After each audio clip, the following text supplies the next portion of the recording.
Hai teman-teman, apa kabar?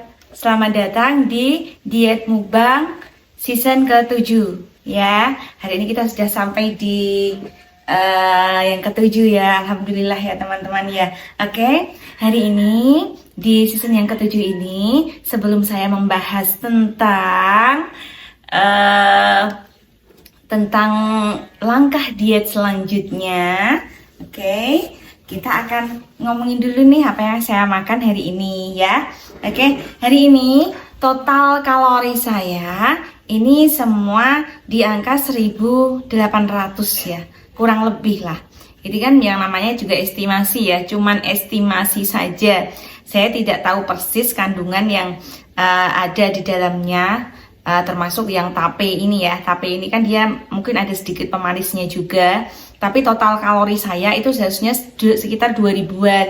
Jadi saya masih punya sisa kalori sekitar 200-an kalori ya. Itu nanti biasanya saya pakai untuk kalau ada dadakan gitu, misalnya saya pengen cemilan apa, jadi masih ada kalori yang masuk.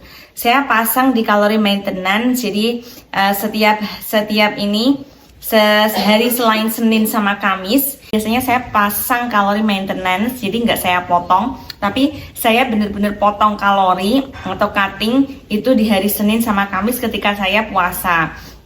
Itu bukannya saya sengaja motong ya, tapi memang kalau di waktu puasa itu memang secara waktunya memang kita saya sendiri nggak bisa ngoyak makan yang terlalu banyak gitu ya, karena jamnya memang yang nggak bisa saya atur dengan maksimal gitu ya. Jadi ketika hari selain Senin sama Kamis itu saya makannya di kalori maintenance di angka 2000-an, 1800 sampai 2000. Kemudian nanti di hari Senin sama Kamis saya bisa potong kalori banyak gitu ya. Biasanya di angka 1500-an sih ya, paling mentok itu. Oke.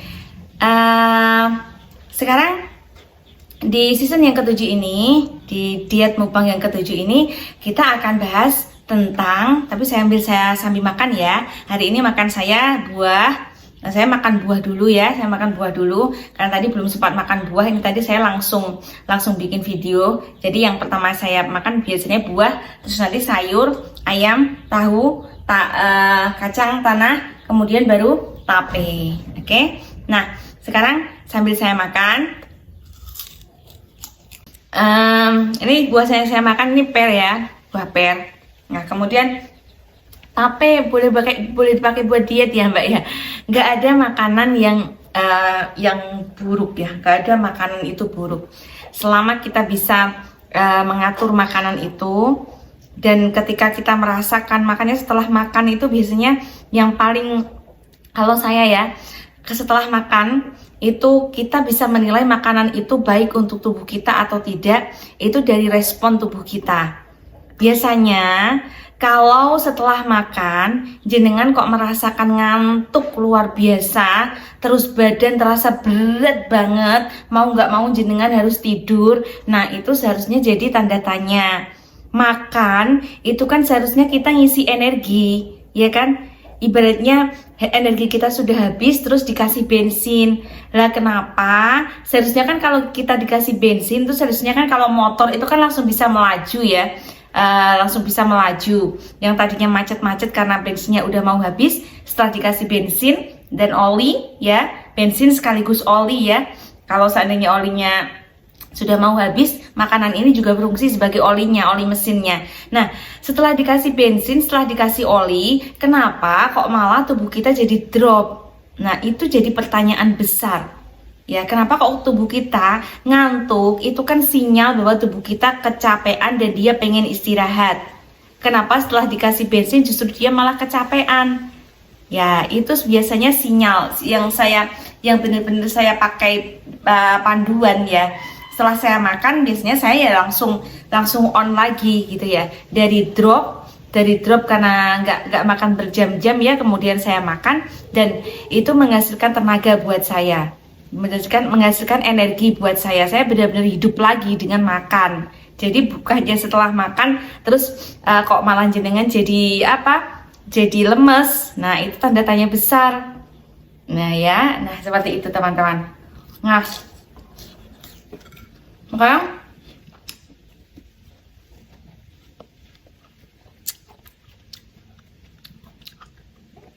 ada beberapa kasus yang ini mau saya bahas di diet mukbang season 7 ini ya. Kasusnya seperti ini. Beberapa orang yang diet, yang dia punya niat untuk mengubah pola hidupnya, ternyata kok malah dia ini ya, malah sakit. Sakitnya itu ya kayak yang mual, terus lemes gitu ya. Terus apa, badannya sakit. Terus mungkin karena olahraga juga yang diubah polanya. Nah, kemudian perasaan tuh kayak pusing, lemes, dan kayak masuk angin, langsung drop gitu ya begitu dia diet. Nah, itu kenapa?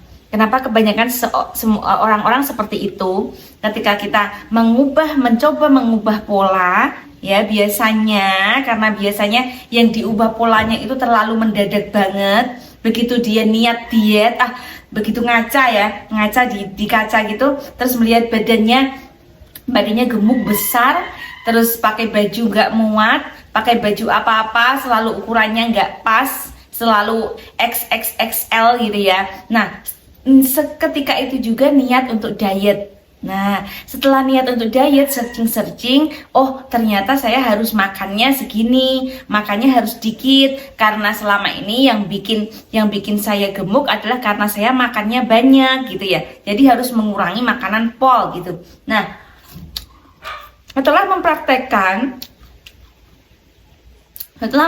ternyata yang terjadi pada tubuhnya drop. Tubuhnya langsung merespon dengan lemes, pusing, bahkan langsung masuk angin. Ada ya yang seperti itu, ada. Nah, kenapa itu? Apakah itu wajar?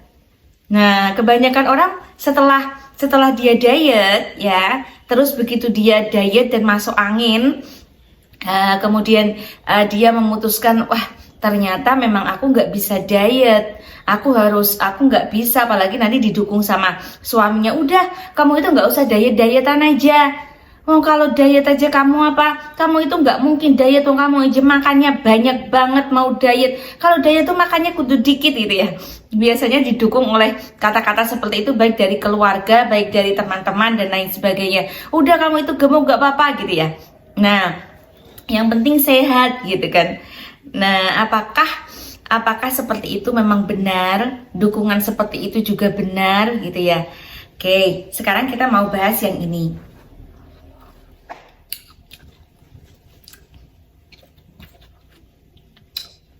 Belimbing, ada yang suka belimbing?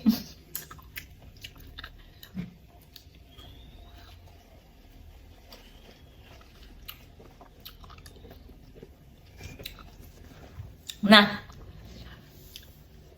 kenapa manusia itu adalah makhluk yang berpola, oke? Makhluk yang berpola. Semua apa yang kita lakukan, yang itu merupakan sebuah pola ya, semua yang kita lakukan itu mesti akan ada efeknya. Diri kita sekarang ini, siapa kita sekarang, dengan sifat-sifat kita, dengan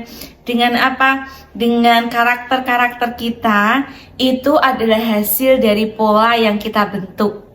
Pola apapun, pola makan, pola aktivitas, pola tidur kita, itu adalah yang menjadi diri kita sekarang. Oke? Nah, ketika jenengan memutuskan untuk mengubah pola ya, misalnya dari jenengan makannya banyak, kemudian makannya banyak tanpa nutrisi sama sekali, hanya karbohidrat tok gitu ya, hanya full karbohidrat saja, jenengan dengan entengnya ngomong, saya itu nggak doyan ayam, saya itu nggak doyan protein, saya itu nggak doyan sayur, saya nggak doyan buah, saya doyannya cuma nasi ya, cuma nasi sama mimian gitu ya. Oke, dengan entengnya mengatakan bahwa saya itu nggak doyan apa-apa, Mbak. Apa bisa saya diet? Saya itu nggak doyan protein, saya itu nggak doyan, saya nggak doyan sayur, saya nggak doyan buah gitu ya. Saya itu makannya setiap hari ya cuma nasi sama lauk-laukan biasa gitu ya. Nah, apakah kemudian jenengan belajar, oh ternyata seperti ini ya. Ternyata untuk mendapatkan tubuh yang langsing, untuk menurunkan berat badan saya, memang pola makannya harus diatur gitu ya. Nah, untuk mendapatkan badan yang ideal sehat, itu seharusnya pola makan diatur. Oke, jenengan berkomitmen untuk mengatur pola makan yang jenengan. Oke. Nah, yang terjadi pada tubuh jenengan itu tidak serta-merta tubuh jenengan akan menerima perubahan pola yang jenengan buat. Ya, karena kita adalah manusia yang berpola. Sistem tubuh kita itu berjalan berdasarkan pola apa yang kita bentuk. Jadi ketika kita mencoba merubah pola itu bagi tubuh itu dibaca sebagai, bahkan bagi tubuh itu dibaca sebagai ancaman. Tubuh kita itu nggak mau loh berubah gitu aja, karena pola yang kita susun itu sudah kita susun berapa tahun sayang, sehingga Anda menjadi gemuk besar. Itu adalah pola yang Anda susun bertahun-tahun, nggak cuma sehari 2 hari tok. Kalau hanya disusun sehari 2 hari tok, jenengan ubah itu ngefeknya nggak akan separah itu, nggak sampai jenengan drop masuk angin ya. Itu ketika kita merubah pola ya, misalnya dari jenengan nggak pernah makan protein, nggak pernah makan sayur, nggak pernah makan buah sama sekali, terus tiba-tiba jenengan harus makan protein sebanyak itu, terus makan buah, makan sayur, apa yang terjadi pada tubuh jenengan? Tubuh jenengan akan bilang gini, loh ini kok ini makanannya kayak gini? Aku nggak pernah dikasih makanan kayak gini. Aku biasanya cuma makan ini doang kok. Cuman makan nasi sama mimian, sama cemilan. Ini kok dikasih kayak gini, ini apa ini? Wah, nah tubuh jenengan nggak terbiasa. Misalnya, karena saya sudah pernah menjelaskan ya di beberapa episode sebelumnya. Manusia itu kita omnivora. Sistem tubuh kita itu memang didesain untuk segala jenis makanan. Terutama yang protein, karbohidrat, sama lemak. Berbeda dengan kucing, dia memang sistem tubuhnya, dia khusus digunakan untuk mencerna protein. Oke? Jadi, makanan yang dicerna dia, enzim yang keluar itu cuman protein doang. Jadi ketika kucing dia makan selain protein itu akan kacau. Kalau kucing kita kasih makan karbohidrat atau makanan kucing murahan itu ya, nah itu otomatis bulunya akan rontok kan ya. Nah begitu juga dengan sapi itu herbivora. Oke, pencernaan yang ada di sapi itu memang dia khusus untuk mencerna tumbuh-tumbuhan. Oke, enzim yang dikeluarkan itu digunakan untuk khusus untuk tumbuh-tumbuhan doang. Jadi sapi nggak bisa makan selain dari tumbuh-tumbuhan, dari sayur-sayuran, itu nggak bisa. Dia nggak bisa makan protein, dia juga nggak bisa makan lemak gitu ya. Nah, dan manusia itu pencernaannya omnivora. Dia makan beragam jenis. Ada protein, ada lemak, ada karbohidrat.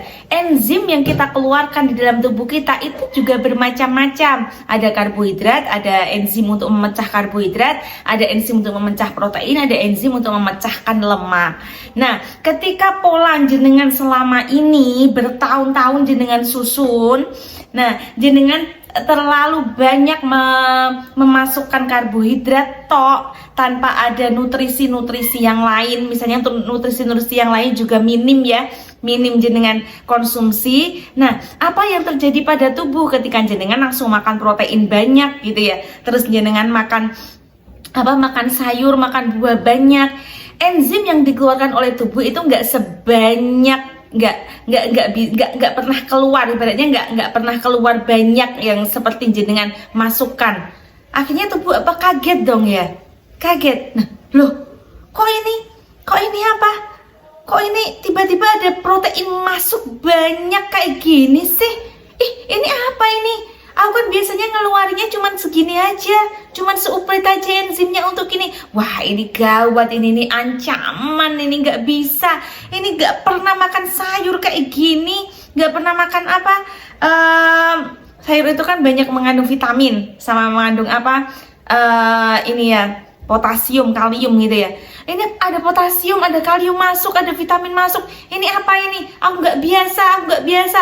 Wah, akhirnya tubuh menganggap pola yang jenengan ubah itu adalah sebagai ancaman.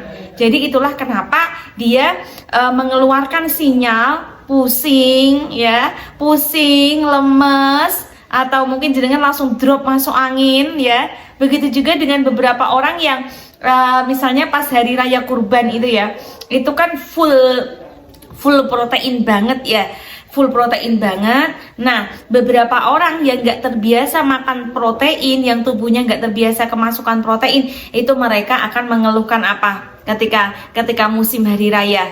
Biasanya banyak yang langsung masuk angin drop ya, masuk angin drop. Terus kalau enggak, ada yang diare lah, ada yang pusing, masuk angin dan lain sebagainya. Itu karena apa? Karena mereka nggak terbiasa makan makanan yang tubuh mereka enzimnya itu nggak terbiasa muncul untuk memecah si protein itu. Oke? Jadi apa yang harus Anda lakukan? Begitu juga dengan ketika jenengan mengubah, misalnya tadi yang pola makan ya, pola makan itu dianggap tubuh ketika jenengan mencoba mengubah pola makannya jenengan, tubuh akan melawan, itu jelas ya, itu jelas.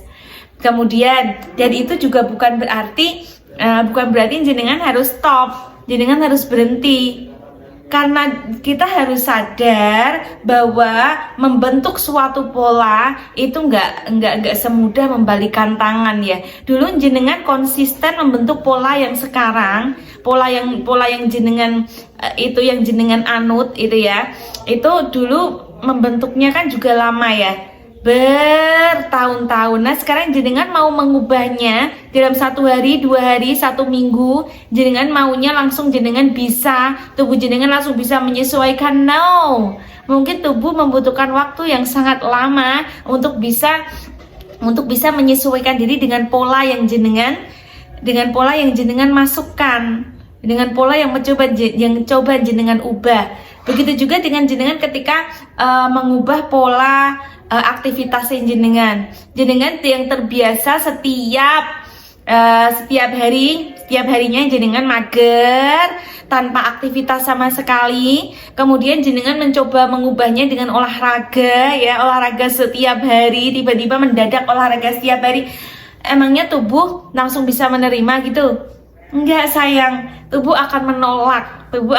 Ih, ini apa ini? Aku biasanya dipakai mager terus, cuman enak-enak doang, duduk-duduk. Aku biasanya cuman mengeluarkan kalori segini aja, walaupun dia masukinnya banyak, tapi aku cuman dia masukinnya 2000-an kalori, aku cuman ngeluarin 1000 kalori doang. Ini kenapa ini tiba-tiba aku disuruh ngeluarin 1500 kalori? Ih, nggak bisa, ini ancaman, katanya tubuh seperti itu. Jadi apa yang dilakukan oleh tubuh? Biasanya jenengan akan dibuat lemes, nggak berdaya, capek luar biasa gitu ya. Terus badan jadi pewegel semua.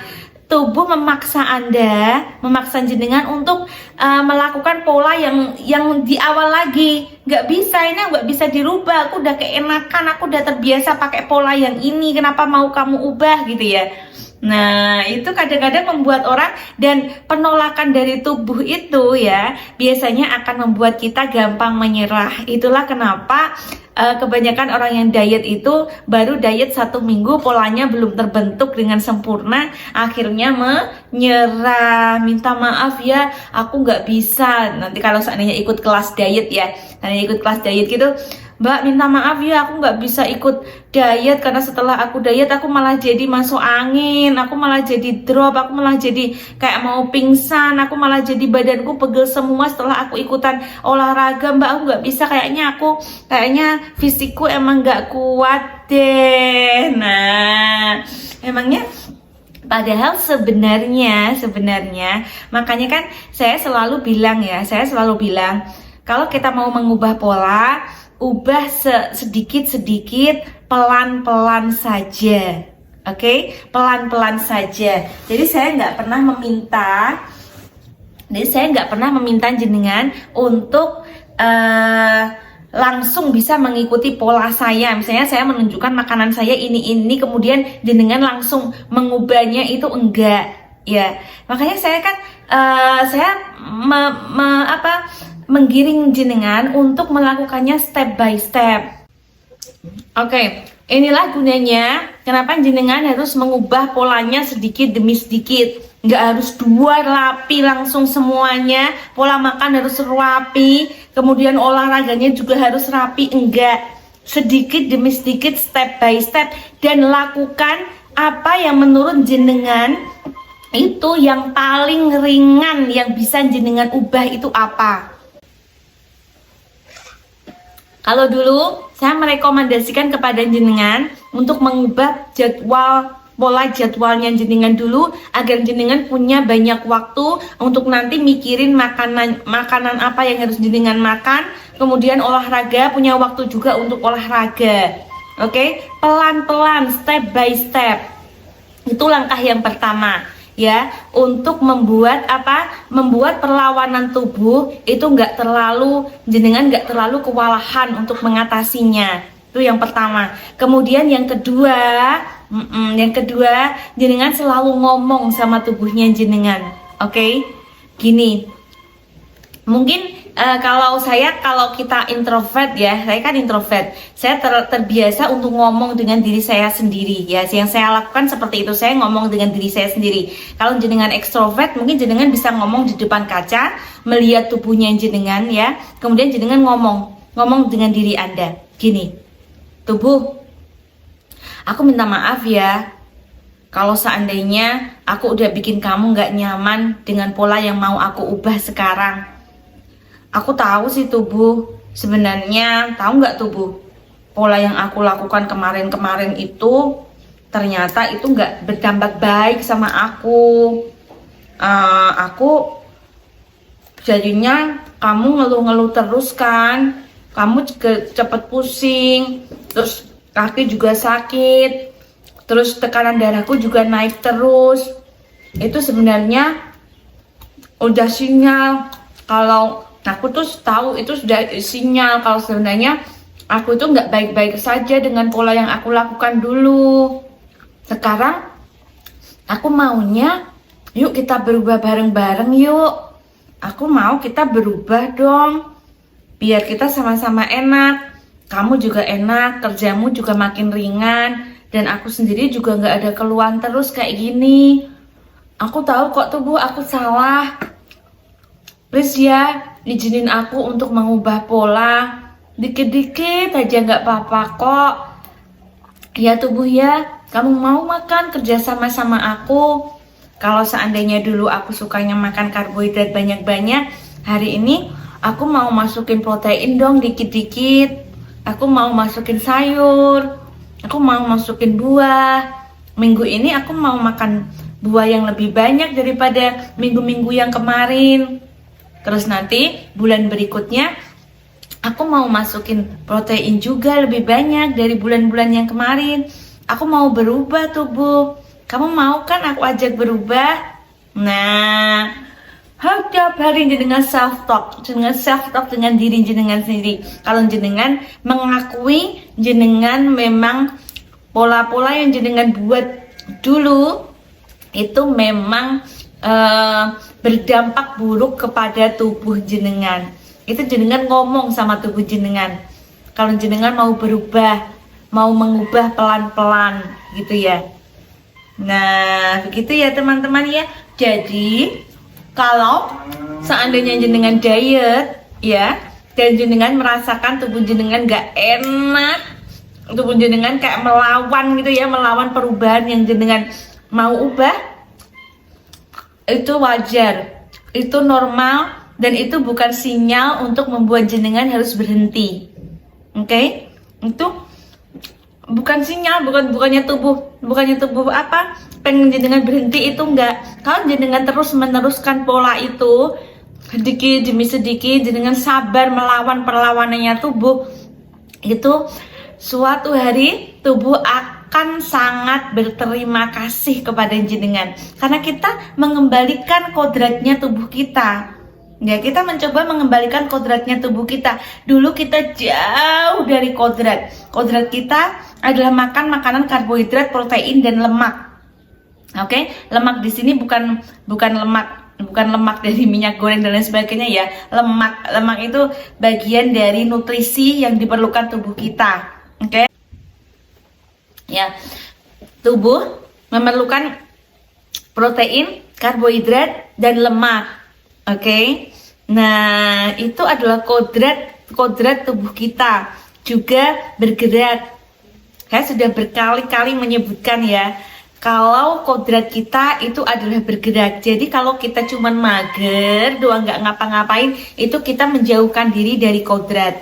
Nah, dengan diet sehat itu kita mengembalikan diri kita pada kodrat kita, pada posisi kita, pada porsi kita, gitu ya. Seharusnya tubuh itu mengeluarkan enzim-enzim yang seimbang untuk kondisi tubuh kita yang seimbang juga ya. Hormon-hormon juga nanti bisa berjalan dengan seimbang juga, gitu ya.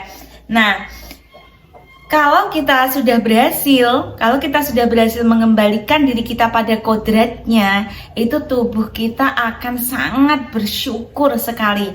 Karena dengan berjalan dengan kodratnya, tubuh akan merasa pekerjaannya menjadi sangat ringan. Dia tidak harus meninggikan tekanan darah. Tekanan darah yang tinggi itu kan bermakna bahwa tubuh jenengan sedang bekerja sangat keras, sangat keras untuk mencoba membuat jenengan pada kondisi homeostatis atau pada kondisi yang wajar, yang sehat. Tubuh kita itu selalu berjuang agar kita itu terus selalu sehat, tampaknya sehat, gitu ya. Padahal tubuh mengorbankan diri, sayang. Mengorbankan diri untuk menaikkan tekanan darahnya, mengorbankan diri untuk bekerja lebih keras ginjalnya, hatinya. Itu semua kerja keras sekali kalau kita menjauhkan diri dari kodratnya. Kodratnya hati misalnya ya, dia bertugas untuk apa?